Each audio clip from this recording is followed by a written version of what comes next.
Okay, welcome to this presentation about selection and assessment. Especially, I'm going to talk about new selection and assessment procedures that have been booming lately, more specifically using social media in hiring decisions and gamifying assessments. So first, I will be talking about social media in selection, so about the pros and the cons, and then I will be talking about gamification, and I'll obviously end with a summary. So first up, we have social media in selection. So how does it get used and what are some of the pros and the cons? So it turns out that social media is used a lot by recruiters. So when you apply for a job, a recruiter sees your name, your resume, and they look you up. So they could either Google you, find you on Facebook, LinkedIn, Twitter, Instagram. And generally what they look for are negative things, so like drug use, criminal behavior, dishonesty, but they also look for positive things such as communication skills, education, well-roundedness, or just personality in general. So for a company, this is very easy to do, and there's lots of information that's accessible, so which makes it very attractive for companies or recruiter employees to use. And it turns out that about 40 to 70% of the recruiters have rejected applicants based on the information that they found, online on their social media. So mostly what they also check for is the company fit, to see if a person fits to the company, which is very, online is very cheap and easy to do. So there's lots of accessible information, but is it also valuable? Well, the recruiters seem to think so. There could be some arguments could be made. You could say that it offers an unfiltered, less restrained, or more authentic behavior of the applicants. And recruiters think this holds valuable information online that they could use to predict future job performance or behaviors at the company. Also, they would like to check to see if your resume actually matches with your history on LinkedIn or social media. So does social media do these assessments actually help predict future job performance at the job? Well, that's wrong. No, it doesn't really seem this way. For instance, there's this research where they had professional recruiters rate soon-to-be graduated students' Facebook pages. And after they were all rated, and a couple of months later, all those students, they got a job, and then their job performance was also measured, including their turnover and turnover intention. And what they found is that there was no relationship between their Facebook rating by professional recruiters and their eventual job performance, which is sad, but that is what it is. Furthermore, they found that adding their Facebook rating did not incrementally add anything to their predictability or to their ability to predict when used in combination with more traditional measurements like cognitive performance, personality, or self-efficacy measurements. Also, they found there was a bias in their Facebook ratings, so women were rated more favorably than men, and white people more favorably than people of color, which is something you do not want because it leads to systematic disadvantages for some people and advantages for others. Furthermore, you could say that it is an invasion of privacy. You did not ask, the applicants did not ask for them or did not give permission for the company to look them up. And a lot of the information that's online, the applicants didn't put online to be seen by potential employees or employers. And also the information could be protected and that you're not allowed to use as a company to judge or discriminate as like disability or race, sexual orientation, religion. And when you see this as a recruiter online, then it's hard to forget and not use it. Maybe consciously you can, but unconsciously you're still influenced by it. just like other biases, like people that are attractive are usually judged to have more favorable attributes, or people that are more similar to you feel more comfortable with and also think they are in some way better than people that are very dissimilar. So this all makes using social media very sensitive to biases and problems, and it's difficult to structure as a company using social media. And it shows, or research finds, that a lot of companies do not structure it. They do not have a structure in place, and we know that using structured and standardized methods is very crucial for fairness and honesty and reliability. So that's difficult. There's definitely some problems with using social media in assessments. And what about applicants? How do they feel about it? Well, generally applicants don't like their potential employees snooping around on their social media, and they don't. A lot of people don't believe that their online data affects their job application. Well, we've seen that recruiters do, or reject a lot of people, or have rejected people based on this information.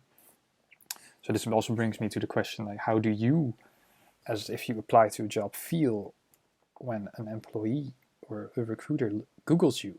Do you know what they will find? And did you Google yourself? And did you like what you find? Or would you want your potential employee to find what you find? Something to think about. So to quickly summarize, social media is used often in selection methods by companies. It's very easy for them, has easy access to information, so also very cheap. But however, it doesn't seem to have any real predictive validity. There's a lot of issues with privacy, discrimination, and biases. So it's not strange to see that a lot of authors have advised companies against using social media. And if they use it, have a solid procedure in place, and don't let untrained people do it. And now we're going to go on to the next topic, which is gamification. Does gamification make for better assessments? That is the question. So as a company, you use assessments anyway to assess your employees, to be able to predict and pick the best employee that fits the job that you have for them.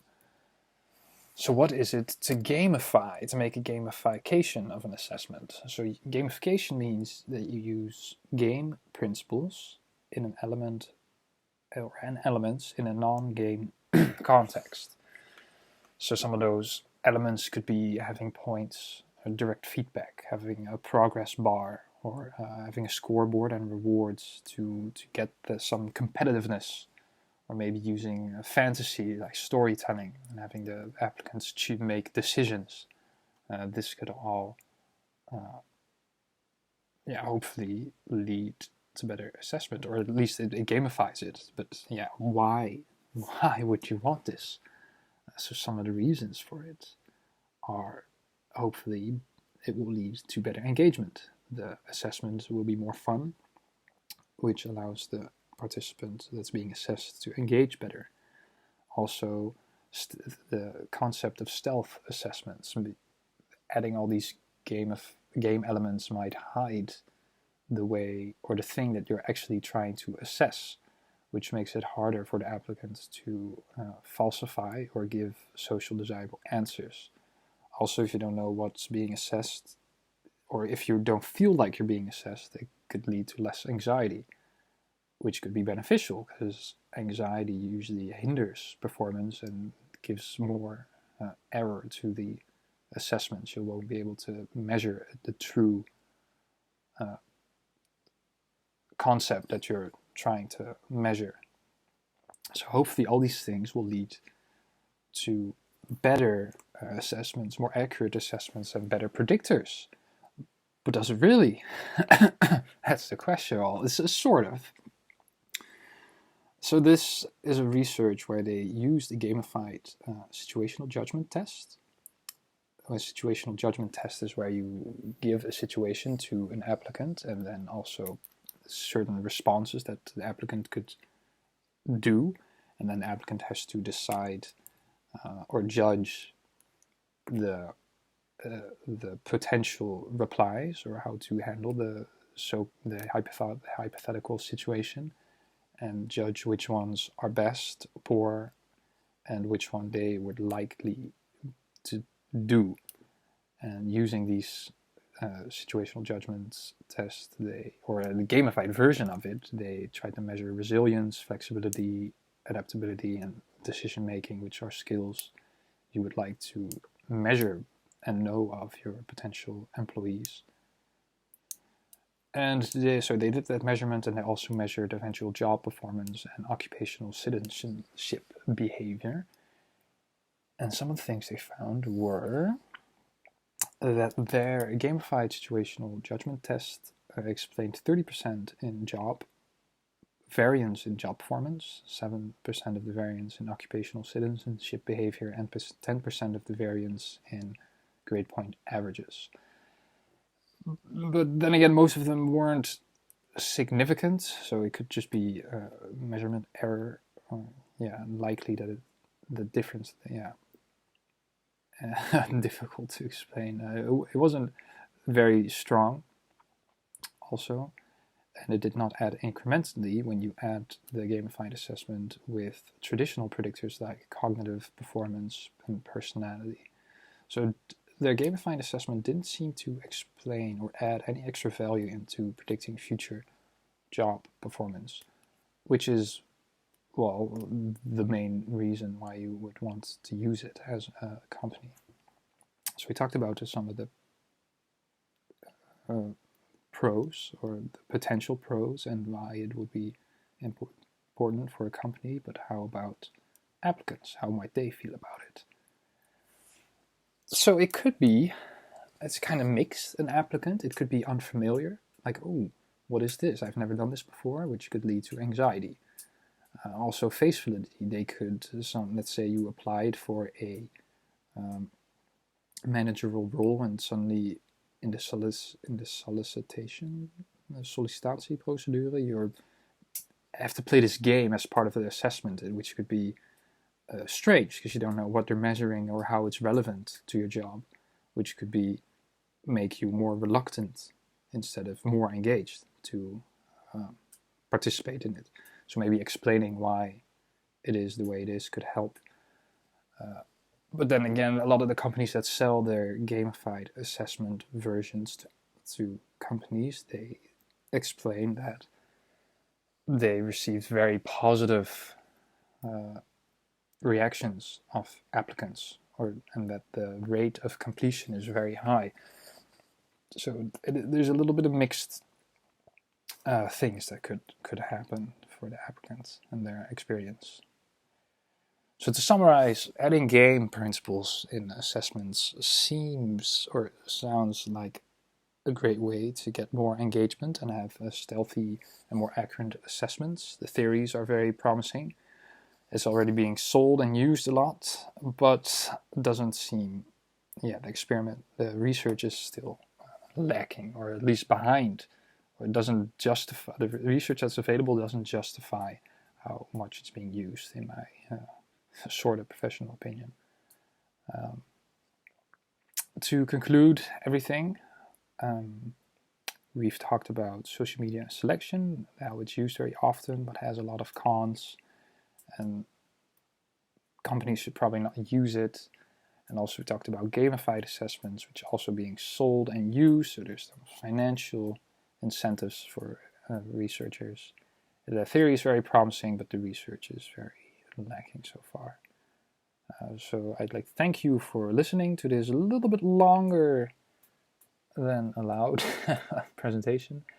Finally, here are the references. Thank you. How do I end this? There we go.